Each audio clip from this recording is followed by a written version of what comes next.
Man, how are you? Yeah, I'm doing all right. How about you? I'm doing good. Yeah, how can I help you?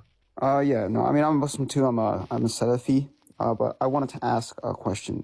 You guys said that God was creating eternally, correct? No. That's not. We're saying Allah was always creating. There's a big Yeah, you difference. said He was always creating, but Yeah. Meaning Allah creates, destroys, creates, destroys, creates, destroys. Yeah, sure. Yeah. Let's And say then this easy. no, no, but in succession. I know, but Allah affirms that He had a first creation, which was No, the Arsh, right? Habib. First creation is in relation to this world. Yeah, Habib. Okay. You need to read. Okay. I understand what you're saying. Yeah, Okay, yeah. that makes sense. Okay, cool. I'm a Alhamdulillah. big fan of the honor, though. Appreciate you guys having me on here. Appreciate you, my man. Appreciate you. Okay. They are saying you said you could be at the same level by that Nobody statement. said that, bro. What the flip are you talking about? Like, Okay. what are you talking about, dude? What are you talking about, man? Like, oh my God, bro. These people are so bored Carl. in life. That's why I be telling y'all, Hi. touch grass. Touch Yeah, grass. how's it going, Carl? How can I help you? I'm fine, thanks. And you? Doing all right. Yeah. Are you a Christian, Jew, atheist? Agnostic. You're agnostic, okay, and you lean more towards God existing or less towards God's existing? No, I just have a question. Do you live in the United States? Do I believe in the United States? No, do you live in the United States? What the hell does that got to do with anything? You're living in the United States, yeah. No. I'm in Canada. What's your point? No. Okay. Okay, you're in Canada. Do you have a credit card? Do I have credit cards? Yeah. No, I don't have credit cards. Are you sure? Yeah, I can put Allah's name on it. Like, that's easy. Do you have a loan on your house? Do I have a what? Boy, do you want to get my IP address as well? I can give you also where I live and then the name of my parents and then my ancestors from 10 generations back. Well, what's your point, big guy? My point is, every Muslim in the United States who has a credit card. Yeah, but I don't have a credit card. You know. But I don't have a credit card. Because Allah forbid it. Yeah, you're right. I agree. I agree. You're 100% right. I don't think Muslims should be getting credit cards. Now what? Well, you don't have to pay interest. Yeah, I agree. You know? Now what? I agree. I'm with you. I don't think people should get credit cards. It causes far more harm than good. Most people cannot keep up with their payments. I am with you. Thank you for the advice. Anything else, Kafir? Do you have a credit card? I just said no. I do not have a credit card. No. Anything else? What's wrong with you? He just Hold on. He doesn't have it. It's like, what's wrong with you, bro? Because you know me, I don't care. Carl, I have one. What are you going to do about it? Well, I do nothing about it. I don't know. Carl, I don't have just one. I have 5 of them. Carl, I have 5 credit cards. Now what? Have you? You go to hell? No, if I'll they're being consistent with their payments, they won't go to hell. No. Allah forbid to have. Oh my God, yeah, bro. Put a sock in it. Get the hell out of here. Oh, man, these EU poors, man. That's what we used to call them back in the day. EU poors and EU tards. Seriously. Like, does it matter if I have a credit card or not? He's what you would call a Euro poor. Like, so slow. All right, hello, Salam God's alaikum. gift. Huh? Yes, I joined by mistake. I'm sorry. I'm No problem. No Drop worries. me. Yeah, I dropped you. I got you, bro. All right.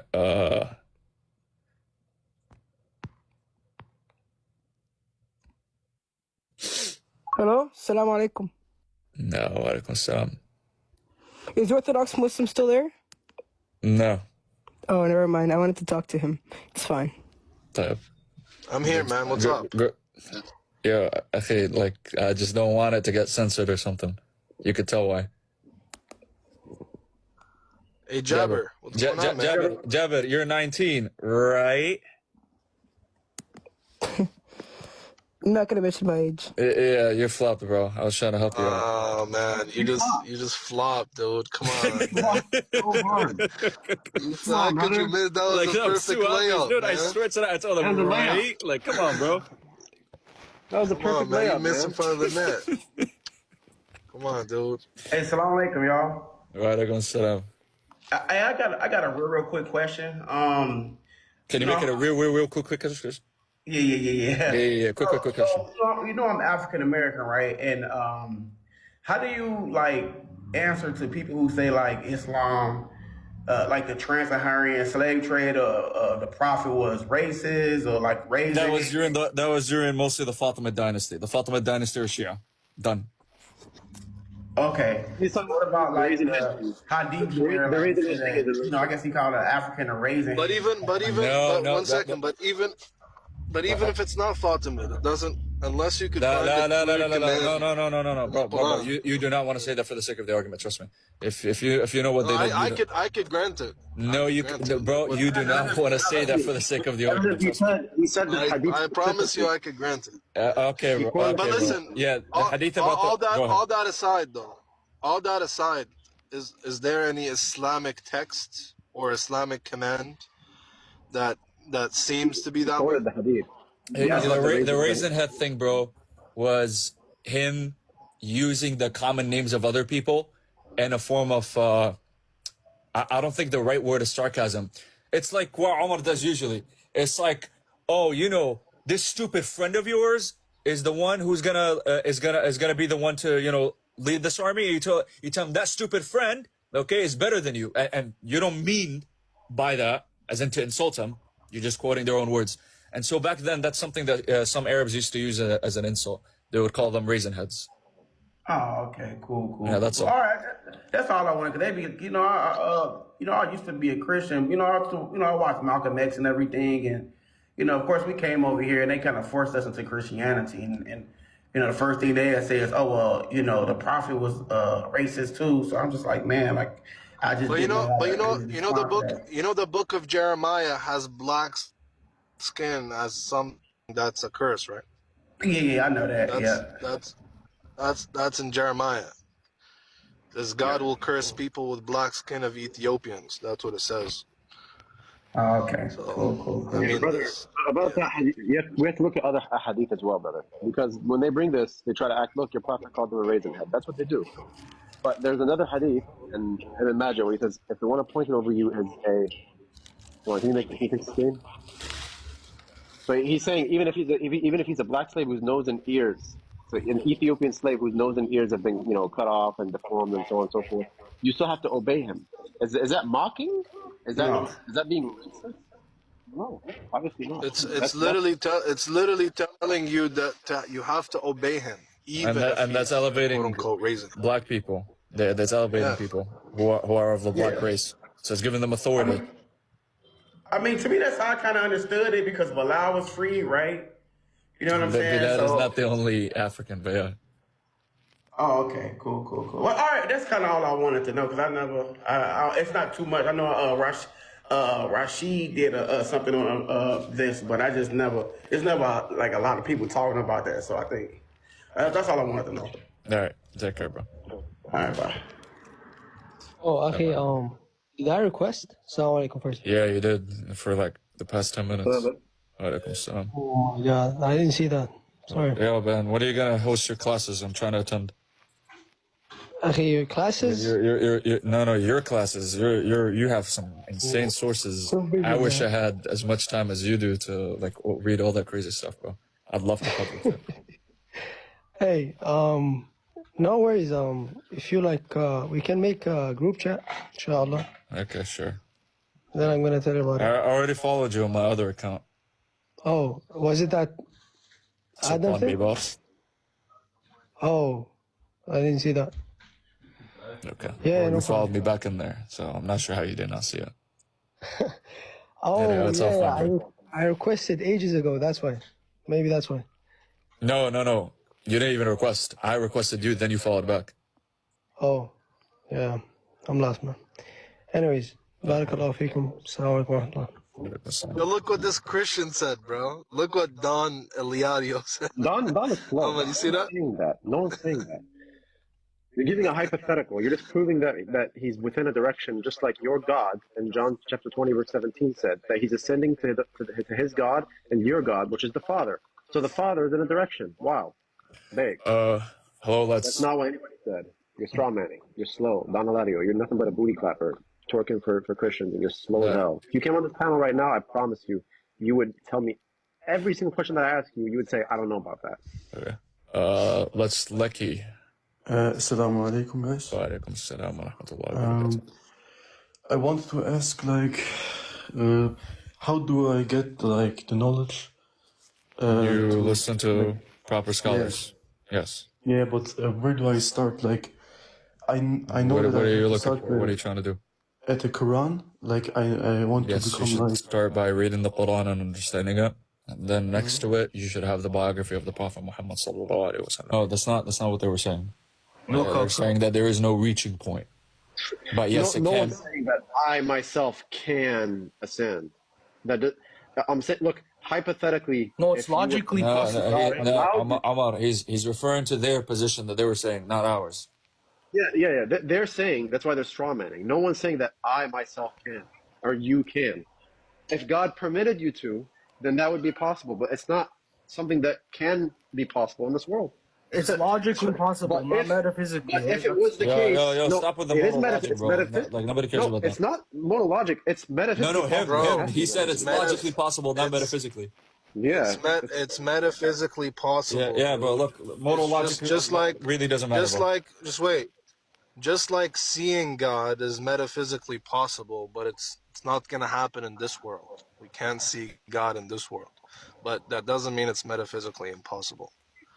Yeah, it's both. It means metaphysically and logical. But regardless, they're strawmanning and they're saying as if I myself can just fly up.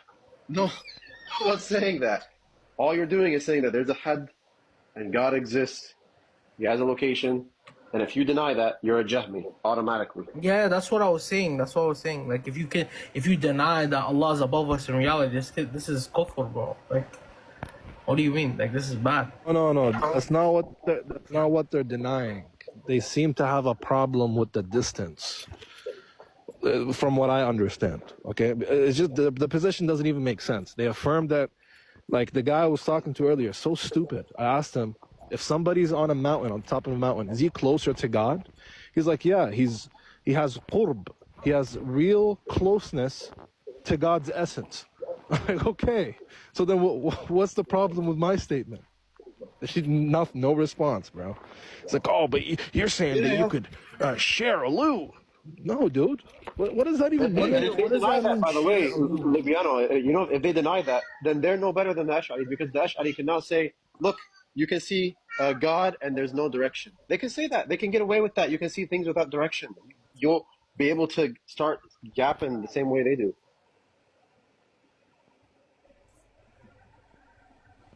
All right. Thank you, Father. We'll move on. Next person. Assalamu alaikum. Alaikum assalam wa rahmatullahi wa barakatuh. All right, what's this?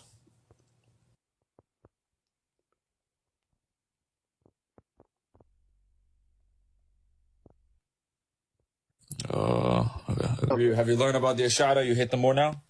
Yes, brother, yes. I learned a bit. High five, bro. Give me a high five through the screen, bro. Give me a high five. One, two, three. I got you. Yeah. 1, 2, 3. There you go, bro. All right. You got it. I just have a quick question. So I was watching these Orthodox Jews this one time. The question is for all of you guys, just to clarify. I know, like, for Jews, they believe in the same thing, like for us, right? Like, God can't be a man, or God can't, like, incarnate, right? For the most part. Okay. The Talmudic rabbis think that God is a big man, very big man. Yeah. So. What do you mean exactly by that? Maybe Jews. So Jews after Maimonides. Maimonides is kind of like a reformer, right? Mm-hmm. After him, Judaism shifted a lot, and they started becoming more philosophically inclined because of his influence. Because he was a heavy Aristotelian. But before Maimonides, in the times of the Talmud, in the early centuries of Christianity, Jews believed that how they describe God. They describe him like he's like a big man in the sky, man, with deficiencies. They're heavy tishsim. I see what you. So my follow-up question is, because I would say, by the way, at least for my own comment, I would say that's some group of Jews. There's a 2-volume work that was published on the issue of anthropomorphism in Judaism, and it covers all the periods, especially beginning from the post-exilic period, and it looks at their theory of time, their theory of space, the theory of bodies, and the different attributes of God and whatnot. And what he said is true, but there is certain group of Jews that really have very similar beliefs to ours. Yeah, that's kind of what I mean, because they think that the Christian belief is very pagan, right? Yeah. But my follow-up question was, because us Muslims, right, we believe in the Dajjal's coming and the things he's gonna do, right? But the main thing that the Dajjal, when he comes back, is gonna say that he's God and stuff like that, right? And they think that's their Messiah.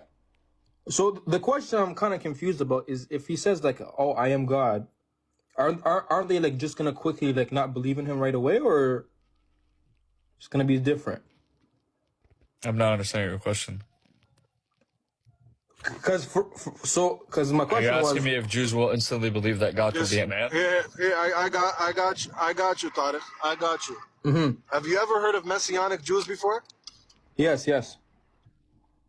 And they're Jews, right? They come from Jewish background. You're gonna bring up the cow thing, right?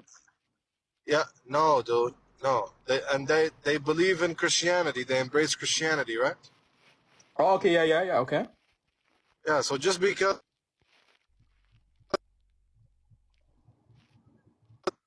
Sorry, dude. Yeah, I can hear you now. Yeah, so what I was saying is, just because they have a Jewish background, Mm-hmm. it doesn't mean that now they're gonna stay faithful and embrace their religion and not and not follow the fitna of Dajjal, because even some Muslims will follow the Dajjal. You'd expect that Muslims should already know that Allah is not a man and things like that, right? Mm-hmm. But the thing is, the Dajjal will be such a great fitna, and he'll be able to do such miraculous deeds that it'll be very hard not to believe in him. That's the point. It's not about, oh, they're Jews, they're so monotheistic, that means it doesn't make sense for them to follow the Dajjal. That's not the case. Oh, I see what you Even mean. Muslims fall for the Dajjal's fitna. Yeah, because the way I meant it was the Orthodox. Think about this. Sorry, one last thing. Think about this. The Dajjal will be in front of a man, and he will bring back his parents to life in front of him. And then and obviously it will be a jinn, it won't be real. Mm-hmm. But and then the mother and the father will tell the man, follow him, he is your Lord, he is your maker. Imagine the fitna that such a man can go through, to see his parents in front of him come back to life, and telling him, commanding him to follow this man, to follow the Dajjal. What do you expect? Yeah, okay. A lot of people would fall for that, right? So, yeah, the way I meant it was like the Orthodox Jews, just like for righteous Muslims, they're gonna know he's false, right? The same thing would apply to any theological group. Anybody who is binding. That's why Allah subhanahu wa ta'ala criticizes them about how they fall into kufr, despite them still having the scriptures. If they really batted themselves on it, they would have ended up Muslim. And if they did not end up Muslim, at least they would be consistent enough to follow their faith, and they're not. So this type of fitna and temptation falls onto everybody. It's not exclusive to Jews. And think about the Jews of Medina, who knew that the Prophet Muhammad was in their scripture. They were in Medina looking for that Gentile Arabian prophet. And when he came to them, and they knew that he was in their book, they rejected him because their hearts were hardened. So just because they see something in their book or they believe something, it doesn't mean they'll be faithful to it or they'll follow through with it. Muslims still today, you have Muslims who fall out from the faith. They become apostates, right? Yeah. So imagine, you have people falling for AI videos. Imagine the fitna of the Dajjal himself. 100%. May Allah protect us from it. I mean, okay, and then my last question, just might sound like a silly question, but I just want to hear your guys' take. So, for Islam, right? According to anyone who has not heard the message of Islam, it's gonna be a different test for them, right? There's a difference of opinion on this, but okay. I think that a mushrik has no excuse of ignorance. So if somebody dies upon shirk, there's no future test for him because he's a mushrik. But the people of fitrah, So people who didn't commit shirk, Hmm. those who don't get the message of Islam will be later tested. Well, just to circle back, you said the people of ignorance. Well, what do you mean exactly? Because they didn't hear the message yet. What do you mean by that? The people, yeah, so there's two groups. There's mushrikeen that didn't hear the message, Okay. and then there is people of fitrah, people of inclination. They didn't do shirk. They knew there was one God, and they didn't hear the message. Oh, okay, I see what you mean. The people of shirk, in my, what I understand is that there's no excuse for shirk to begin with. That's why the parents of the Prophet ﷺ, when he was asked, he said they're in the hellfire, and so on. So yeah. Oh, well, I think what I meant was, let's say somebody is born Christian, right? Like into like some random village in Africa, and never heard about Islam, and he was just Christian until he died. Yeah, he's trying to tell you that they'll be tested on a real life scale variously, and in his view at least, if they are inclined towards the fitrah and they follow it, so they believe in tahsin and taqbih indirectly, they believe in good morals, bad morals, they have a basic general idea of what constitutes, conduct and etiquette, and they worship Allah subhanahu wa ta'ala alone, and that's it. Okay? These people, they'll be tested based on those biometrics that they have. Okay, I see what you mean. Okay, that makes sense. All right, well, thank you so much. Shukran, barakallahu feek. Yeah, no problem. Assalamu alaikum wa rahmatullahi wa barakatuh. All right. Oh, man.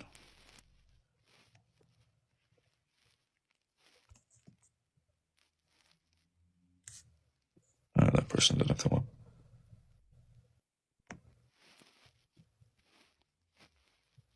Well, I was talking to a Christian and he said that The church fathers quote it. Yeah, exactly. Cyprian. Exactly. No, don't let people lie to you, bro. When they go to these church father references, they're never quotations. They're always interpretations. Okay? They're not actual quotations of the text. Okay? And in Latin manuscripts, the verse exists in some sidelines of the manuscript as an interpretation. Okay? But it never exists as a verse. You understand? So is it like an interpretation of the next verse?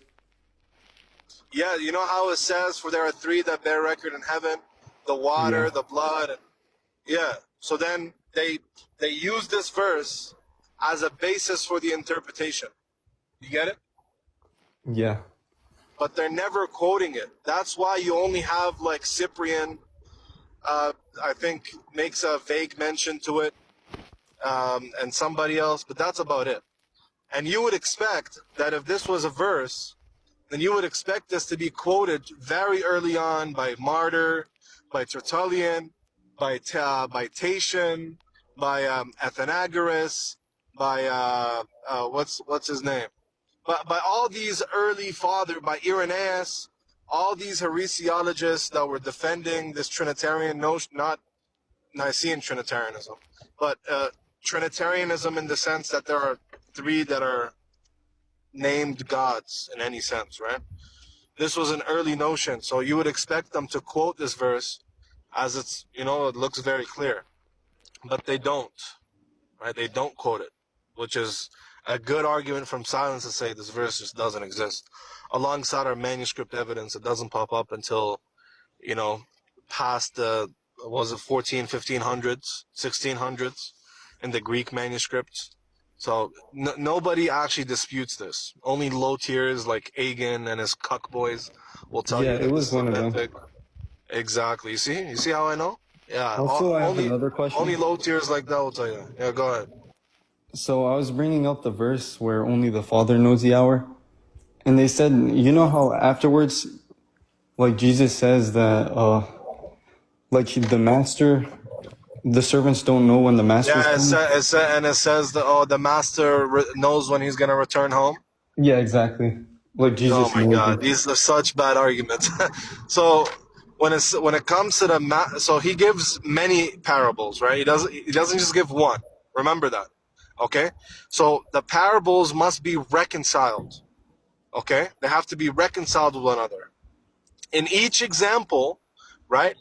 the people don't know, right, the time of the coming. And in the case of the master, show me where the master knows when he's coming home. Where'd you get that from? Yeah, they just say like, as a master, he's the one going out, so he would know. That's fine. But is it a necessary entailment that he knows when he's going to come home? No, it's just implied. Exactly. So even then, it doesn't work. It's not necessarily implied, and it's not reconciled properly with the other parables that he gives. For example, the people of Noah, and so on and so forth. Right? Yeah, I tried to bring those up, and he said those were specifically talking about like the people and not Jesus. Like he's not included. Yeah, and the master point is ad hoc, and doesn't necessarily imply what they're implying either. There's nowhere in the context where you could imply that Jesus knows the hour. Nowhere. You have to read that into the text.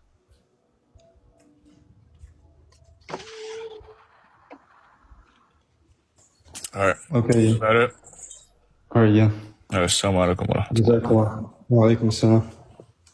Okay. So just grab the same critiques. You don't even have to read a book. Just grab the same critiques we make against Christians, and the same critiques the Prophet Muhammad sallallahu alaihi wasallam made against Quraysh. So that's it. That's all you gotta do. Simple as that. Okay. When they cope and they tell you, "Oh, I'm not worshiping the idol itself. The idol is not what I worship; it's what it represents." Answer them the same way the prophets responded to people who worship idols. Because mind you, Quraysh literally brought that argument to the Prophet Muhammad sallallahu alaihi wasallam. Or ask why Brahman sleeps with his goddess daughter. Yeah. I'm definitely rapes gonna her. Or you can tell, like the issue is. Go ahead. That's it. Yeah, the issue is there's too many schools. So some of them are pantheists. Some of them believe God is literally nowhere. And based on that, you're going to have to critique them. So I don't know what sect they are. Okay, right. What was the Prophet's response to that argument? What? It's like we don't worship the idol, but it's like a representation. What it represents? Yeah. Yeah, that's okay. Well, there's so many responses that the prophets give, but one of it is it's making the creation a god itself, which is essentially attempted to say anthropomorphism. You know what God looks like. You can carve God. You can place God. And then on top of that, the idols themselves have no use. When you use them as an intermediary, they have no use. That's why Ibrahim alayhi salam, for example, says, he asks his own people, the people of Ur, the Ugaritic people. He says, do they benefit you? They say no. He says, can they hear you? He says no. Can they see you? He says no. And then he says, can they even speak to you? And then they got really angry at Ibrahim. They said, why are you asking us questions you already know the answer to? Trying to imply that they don't have the ability to speak. So then what's the difference? They're useless. They really represent nothingness. You can't claim that they represent God. God can heal. God can destroy. God can create. God can hear, can help. God can answer, can respond, can speak, can see, can hear. All these things. Okay? You can't paint God. You can't morph God. Okay, yeah, that makes sense. I also had one more question. That's just like one response of the many responses Ibrahim alayhi salam gives. You can also go look at the responses of Hud against his people, or Nuh against his people, or Muhammad, especially Muhammad. Like, you need to read Muhammad sallallahu alaihi wasallam. Do your parents know that you're a Muslim? No. Yeah, it's tough in Hindu households, bro. It's tough, man. Well, it's actually kind of. Do you have any idols inside? Yeah, obviously from my house. Not in my room, but it's like all upstairs. It's filled with idols, eh? Yeah, it's like all, yeah. It's tough. It's tough, bro. May Allah be with you, bro. It's tough to be in a Hindu household, bro. But yeah, like Yaqub told you, bro, just study how the prophets read Qasas al-Anbiya, bro. The stories of the prophets. And get acquainted with how Ibrahim alayhi salam dealt with his family who were idol worshippers, how other prophets dealt with them, how the Prophet ﷺ dealt with them, and just follow that way. Well, I had one final question. It's like they said the idols, right? They only use it so they can focus on it. I told him that how can, like, I basically gave the same response that you gave me earlier, but is there a more direct refutation to that? Well, what's the response though? No, I said, like, how can the most merciful who created the heavens and the earth be contaminated on itself? Like, I just gave it like What did they say? refutation. They just said, they didn't really respond to it. They just said, Then that's it, bro. Just keep repeating the same argument until it clicks in their head. Okay? At that point, they either become full-fledged kuffar, and the people as in who really deny the truth of Islam, or people who are still ignorant. That I'm not saying that excuses them. All I'm saying is they're blind to the truth. They're not willing to acknowledge it yet. Okay, so just keep. Hey, bro, do you on the low key break the idols, bro? Yeah, obviously. Every day I wake up, I want to rape. Okay, bro. Look. Not even the Prophet started breaking stuff immediately. Okay, if it causes you fitna, I'm not gonna do it. Bro. Hey, bro, if you could do one or two on the low key, bro, might as well go ahead and do it, man. I ain't gonna... Also, what do you do with black magic? Because there's so much black magic. Like, one of their main books is full of black magic. The موعظتين قل أعوذ برب الناس and قل أعوذ برب الفلق. Read those two. Barakallahu fiqh. That was all the questions I had today. So may Allah bless you guys. Take care. Assalamu alaikum.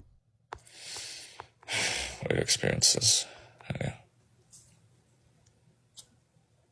But people saying destroy you guys are really ignorant. You don't know how he's gonna end up getting clashed from his family. You guys have no type of emotional intelligence, honestly. Hello, Rojo. You guys hear me? Yeah. So I have 3 questions regarding what has already been spoken about. One brother came and asked about 1 John 5:7. And the normal reading would say the spirit, the water, and the blood. Is the water and the blood not Jesus itself already? No. Okay. That reading would become verse 6 after you add verse 7. Yeah, so verse 6 says that by water and blood, which is Jesus Christ. Yeah. So no, it doesn't say Jesus Christ. Here it says this is the one who came by water and blood, and then sign Jesus Christ. I don't remember that. Are you reading the first epistle of John? 1 John 5, the same place where they corrupted verse 8. Okay, we're not talking about verse 8. What? Okay, they didn't change a verse. What they did is they inserted a verse. They put a verse in between. They put a verse in between 6 and 7. No pun intended. I just realized what the hell I said. They put a verse in between 6 and 7, and so 7 became 6, and then 7 became 8. And then they inserted one in between, okay? And that one became 7. That's called the Johannine comma. Yeah, I understand it. But the brother was explaining that, I don't know if it was church fathers or not, that they were putting a footnote besides the verse, beneath it, to say like verse 7 or 8, whatever it is. Like, it's not any early manuscripts. Yeah, some Bibles will put a footnote and they'll say it's not found in the ancient manuscripts. Yeah, but they would give their interpretation, saying this is the Father, the Son, and the Holy Ghost. That is up to dispute, but that's not what was being spoken about. What was being spoken about is the authenticity of that specific verse. But couldn't we say from the most original reading we have that the water and blood itself is Jesus Christ from the old reading? Okay. And that the verse never could be talking about the Father, the Son, and the Holy Ghost, since of the 3 things that are mentioned, 2 of them are referring to Jesus Christ itself. There you go. Right? Sure. I would suggest you look at the earliest biblical interpretations, but that doesn't sound bad. Okay, and second question, which I've been thinking about for a long time, but I've never seen the sufficient response to it. The dalil of regarding the people of the fitra, that they would have another test in the hereafter. Based on what do we say this actually? So if someone asks for evidence, what can we provide? I don't know a hadith off the top of my head, but what you can do is you can find these type of responses in online fatwa by certain shuyukh. They'll give you the dalil. If not that, then you can find it in certain books by Ibn Taymiyyah or Ibn Qayyim, where they talk about اقتضاء الصراط المستقيم. You just gotta open that section. Okay, and then maybe Sorry. Some echo. Yeah, sorry, I just heard something. Allah says in the Quran that He does not punish a people before He sends them a message. Exactly, yeah. So that's the basis. The Quran also says that Allah forgives all sins except for shirk. So that's the basis for the having no excuse for shirk. Okay, that's understandable. But obviously other things go into it. But yeah. Okay, understandable. Maybe the last part. Here in Belgium, a lot of people are influenced by some sect that is going around here, and they follow some certain scholar. I won't mention his name. Abu Hassan al-Ash'ari. He's an milkshake sheikh. He gives 3 creeds, which are the Ahl Sunnah. He says, yeah. And then Ash'ari and then Maturidi. Just say he's Ash'ari. It's fine. You got a lot of Ahbash in Belgium. Isn't that what a dead dude says? Yeah, that's the person I meant. I just didn't want to promote his name. That's what you meant. Okay. Yeah, that's what I meant. I don't want to promote his name. I'm not going to talk bad about him also, but I'm very careful with what I say about people with knowledge. Mm-hmm. May Allah forgive them and guide them. But he gives. You guys were talking about where Allah is the direction of Allah. I don't know. You've probably seen this before, but when he speaks about the slave girl hadith, he says the slave girl points upwards. But you could have another slave girl at the other side of the world where their feet point towards each other. Oh my God. Okay. And he gives a sign. yeah, look, bro. I don't think you should listen to him when it comes to Aqidah. We could break this down, bro. There's a lot of people here, man. But by the way, that hadith that he's referring to is a separate hadith than hadith al-Jariyah. I just want you to know that. That hadith that you're referring to, where she points up, that one's in Musnad Imam Ahmad. But the other one where she says fis sama, that's a different event. Okay. Yeah, those are 2 different events. How would you explain to someone else who asks this? Okay, isn't very simple. I don't want to philosophize. I don't want to complicate it.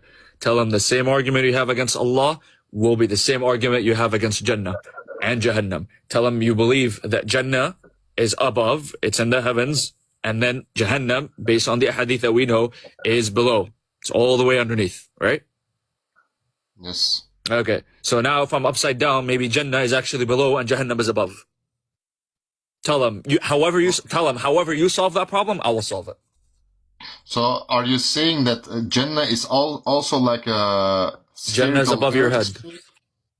Yeah, but you're saying one person could be above and one person could be on the opposite side. That's their argument. But you don't change your the direction of Jannah doesn't change because you're upside down. If you're somebody who's on a building and it's 7 stories high, and let's just say you get to the 6th floor, you're on the 6th story, and now let's just say you're doing a handstand, so you're upside down. Are you trying to say that you're on the 2nd floor right now? No. All right. So just because you flip your geometrical coordination doesn't mean now the top of the building and the bottom of the building changed. So same thing. Allah will always have everything underneath him. And Jahannam will always have everything above it. No, not the other way around. Those 2 things, those 2 points will never change. They'll always stay the same. And Jannah will always be below Allah. And the other Jannah will be below the first Jannah, and the second one below the third one, 4th one below the 5th one. Okay, so just because you change your geometrical location or your coordination doesn't mean anything.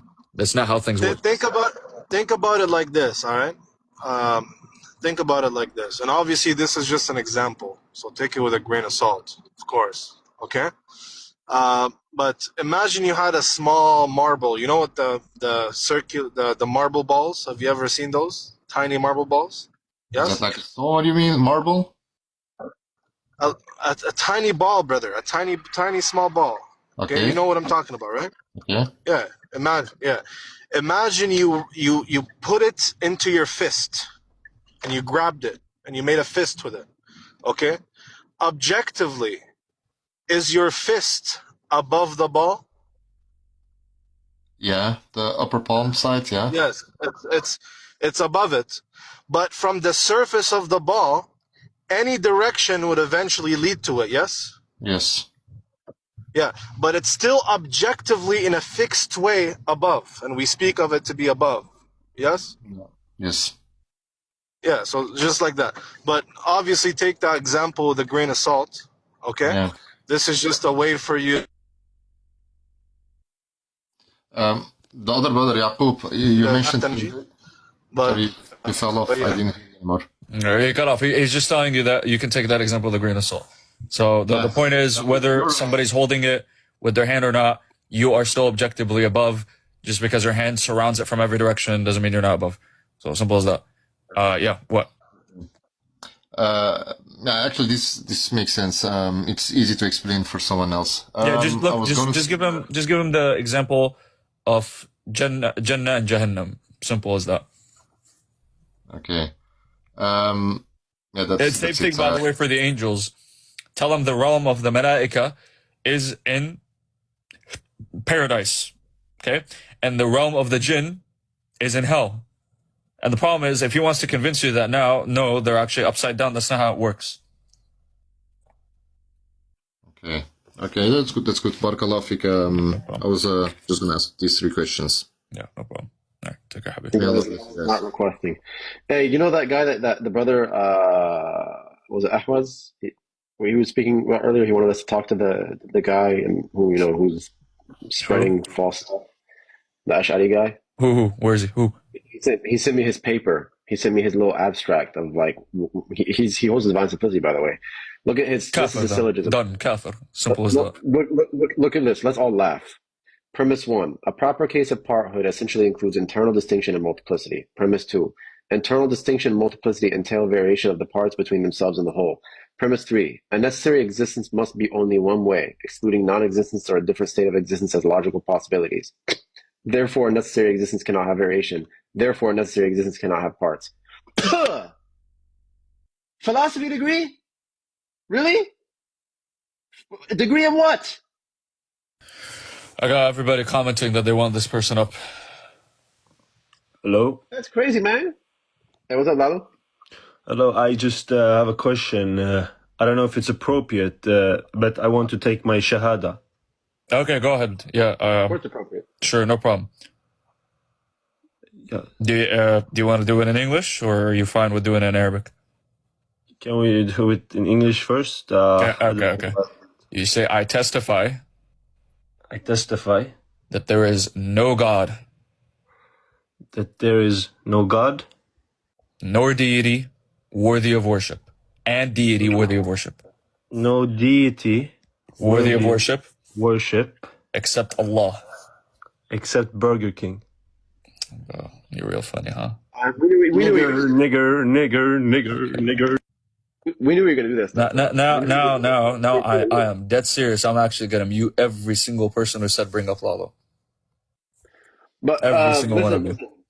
This guy that says I have a philosophy degree. I spoke to Jake, Mr. Elias.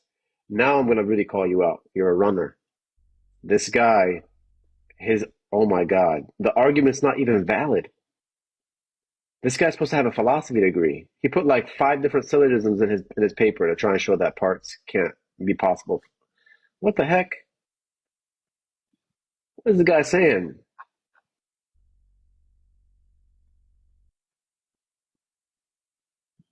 He's a divine simplist. All right, next. And then guess what? In his bibliography, Aquinas, Augustine. Yeah, kafir.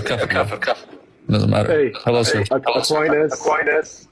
Yeah, bro. You wanna, let go of that echo? It's really bad. This is so funny. Pseudo intellectual. You got a lot of background. Yeah, go for it. Yeah, I just have an argument against Islam. Okay, and you're what? I'm a theist. I don't really have like any religion I adhere to, but yeah. Okay, cool. Go for it. Yeah, it's just gonna be like in a syllogistic form, if that's fine. Okay. Wait, can you repeat? I couldn't hear. I said okay. Yeah, so premise 1, it is metaphysically necessary that a maximally perfect being must embody the full spectrum of perfections, including perfect love, for a being can only attain maximal perfection if all. Did you speak to me on Toji's live before? Wait, Pseudo, didn't I already bake you on this? Yeah. I think we spoke to this guy, no? No. No? Okay, continue. No. No?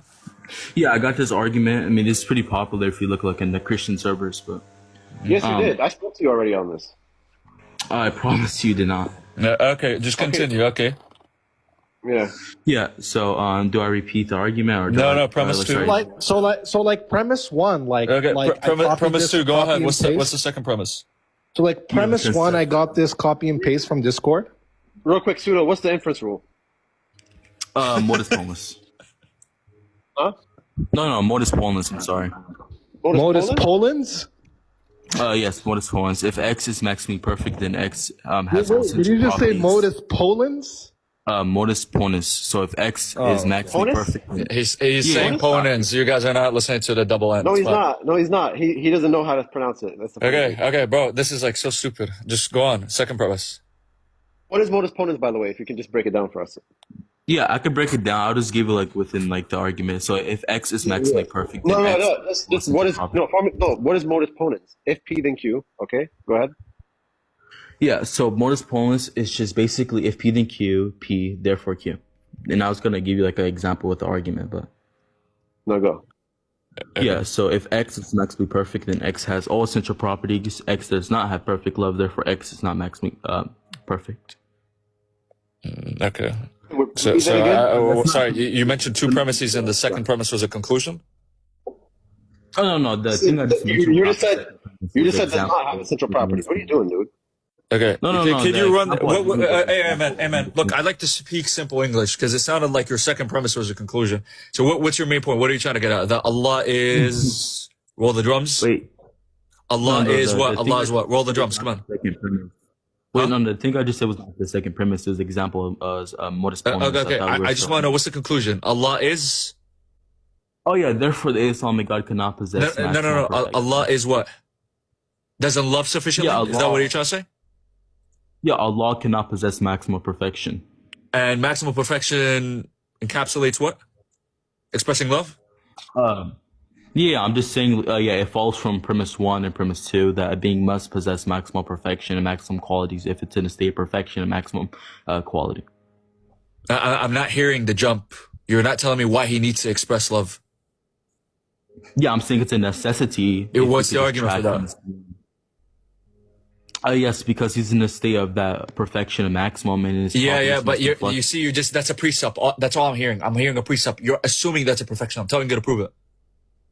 Yeah, wait, are you telling me to prove for why X needs to be... No. I'm telling you to prove that he must express all of his attributes for it to be perfection. Oh yeah, so I could just give the argument, right? So like when we say maximum perfection, right, that entails the possession of all perfections to the greatest degree. So essential You're properties assuming are that all properties that- perfections entails expression. I want to see where you jump from potential to actualize. How do you make that jump? Yeah, I just wouldn't say that God has any potentiality, right? Okay, so your argument doesn't hinge on perfection. It hinges on temporality and divine immutability. Wait, what? Can you show me where it hinges on temporality? You just said you don't believe in change, and therefore that's what's making you hold on to that as a perfection. You're indirectly saying telling me the argument only is that reason you hinge on believe in that as a potentiality. perfection is you believe God has no potential. You're telling me God is Pseudo- divinely my boy, immutable. My boy, you just said Pseudo-intellectual. potency. Sorry to break it to you, but we think God goes from potential to actual. Before we do that, I just want him to prove something. You're telling me that constant actualization is perfection? Within the sense of God, within his qualia, then yeah. Yeah. Could you justify that? Yeah, I was gonna justify until you bumps cut me off. So anyways, essential property is a property that any maximum being must possess by having a definition. Yeah, sure, Love Mr. is essential Modus- property because of being... Hold on, This is bad faith. Who kicked him?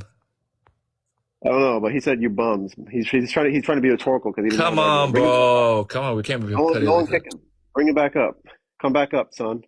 Come back up. I want you. I'm doing the bot by blood on you now. Come up. I did invite him. Well, Oh, you want me to say bot by blood? Biano, bro, come on. Come on, at least respect him enough to say his name right. I can't find him. No. Hey, he's watching. He's probably gonna request. He's gonna be like, yo, Libiano's talking.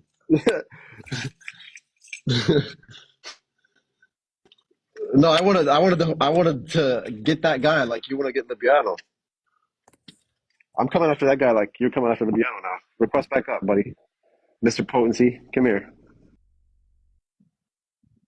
Dude, I've accepted so many requests. Every single one of them keeps getting rejected. I don't understand why. Hello, Farouk. Assalamu alaikum. Yeah, Omar's lagging. It's fine. Go ahead. Is it a correct statement based on the hadith to say Allah is time? Unequivocally, no. So what is the hadith mean where it says? I think you should look at the Sharh of the scholars. I don't want to give you one. Okay, because there's too much dissection when it comes to that specific hadith. We don't believe like time is like an actual like Depends. creation, right? No, time can be a creation. Like, for example, the 24-hour clock, okay, based on the sun and the moon and the earth rotating, that's created, for example. But if you're talking about the general idea and the concept of time, which is just the measurement of change, then no, that's not created. No concept is created. Yo, Amar, bring yourself back up, bro. So we believe like Allah changes everything. Allah is the one like who changes things and creates things, right? Yep. Yeah. So wouldn't that mean that there's really like no time and it's just Allah changing everything? Like change, bro. Time is change. Yeah, the That measurement is of time. change is time. When you say Allah changes, you're invoking time. No, He changes. Labiano, he means Allah's changing external things. Like He's changing the moon, He's changing the sun, the flower, the seeds, whatever. Yeah, that's still time. Yeah, that's still time, bro. Yeah, but so wouldn't that be the understanding of the hadith then? No, nobody said that's the understanding of the hadith. Yeah, because that same principle applies to us. If I go from sitting to standing, and then I ask you, how do you know, at two different moments I did something, you would invoke change. And then from that change, you'll measure it with a certain unit, milliseconds, seconds, minutes, hours, whatever. And that is just called time. Okay. So you guys heard about this one guy, Collab? Yeah. I talked to him. Yeah, was it yesterday, or the day before? And he told me that God depends on creation to exist. Yeah, that guy. Yeah, that guy's a clown anyway. But anyway, I said, if no creation, would there be God? He said no. And this guy's yapping about, oh, you believe God depends on His attributes? This guy believes that God depends on my poop to exist. And he's yapping about attributes. That's funny. Is that a Farouk? No. One more thing. So, is it bought by Libiano? Is that what we're calling him now? Just call him bought by blood, bro. Move on. That guy gets baked every time. Anyway, assalamu alaikum. How can I help you? Assalamu alaikum. Akhi Umar, did you read the paper? I think he was talking about it for a split minute. Yeah, I'm embarrassed for him because he put 3 syllogisms in his paper and not either of them were valid, number one. And number two, it was just the same argument. If anything that has parts, it's contingent. Garbage argument, divine simplicity, LARP. Tell him because he wants to yap that, that me and him should talk on Discord or something because he doesn't want to come over here. Because he wants to, he's like Khalil Andari. It's so funny. He comes around and he's like, I have a philosophy degree. I'm too good for these guys on TikTok. They do the same stuff. They have this inflated ego. Didn't you bake him last time on that thing? But somebody who has a philosophy degree is yapping about divine simplicity. That's the funny thing. Somebody who has a philosophy degree is holding to 500 BC garbage metaphysics in 2025. So tell him, let's get on a call. Obviously he's scared. He doesn't want to put his philosophy. I don't care about his philosophy degree, bro. That position is trash. I don't care if you're a PhD. I don't care what credentials you have. That position, if you hold it, you are a wizard. You're going to get baked. So tell him to stop yapping and being, arrogant, and let's just talk. Yeah. He's an Ash'ari who holds the divine simplicity, by the way, because as soon as I read the paper, his position does not accept that. Like the mainstream Ash'ari position does not accept what he's accepting. No, I'm pretty sure he rejects divine simplicity. He He affirms that the sifat are real, but he doesn't affirm that, for example, the yad is a sifa in the first place. He doesn't No, take he's inconsistent. He's inconsistent because he's saying if anything that has parts, it can't exist. And he believes in his own view that God has what he defines as parts. Yeah, but So he he's wouldn't. confused. He wouldn't admit that the like the qudra or the haya or anything like that is a part because it doesn't have. Because he's inconsistent. I can go to him right now and I can say what I could say. Knowledge is something about God that's not the whole of God. Therefore, it's a part of God. And he would have no response except say, "Oh, but I don't believe knowledge is physical." No one cares. I that's not in my definition. So if he wants to play this stupid game of like what a part is, it gets flipped on him. Yeah. And funny enough, Al-Razi himself says that a multiplicity of attributes, because in the paper itself it says multiplicity of attributes entails parts. He didn't limit it to just knowledge or power or anything like that. He's talking about any multiplicity in God is parts. They have to be identical. That's what he believes. He's an Ash'ari who holds divine simplicity. So tell Mr. Elias, are you sure that he's Ash'ari and it's not the Shi'i Elias? Sorry? Are you sure that he's Ash'ari? Yeah, what's it called? He studies at an Ash'ari institute. Like Tell him. Let's talk. Just tell him tell him to talk to me. Yeah. All right. Ask him why you're gonna let a Salafi Mujassim out philosophy you. Ask No, him that. for him, it's two things. Number one, credentials. I don't know why he's holding his philosophy degree. I don't care about his but credentials. Look, if I'm not being arrogant or anything, but whoever holds this position, divine simplicity, I step on your credentials. None of that matters. Your position is garbage, outdated. No one takes it seriously in 2025. 500 BC metaphysics. Yeah, 500 BC. Bro's a wizard. No one cares. Tell him to stop yapping. The Wizard of Oz metaphysics, man. Wizard of Oz, man. Bro's a freaking Flintstone. Like, stop yapping about your philosophy degree and tell him to man up and let's discuss. Yeah. He's doing the same stuff. I should set up a debate between him and Ryan Mullins. So, Thinking Muslim, he's someone that I've talked with multiple times, and I respect the guy. I respect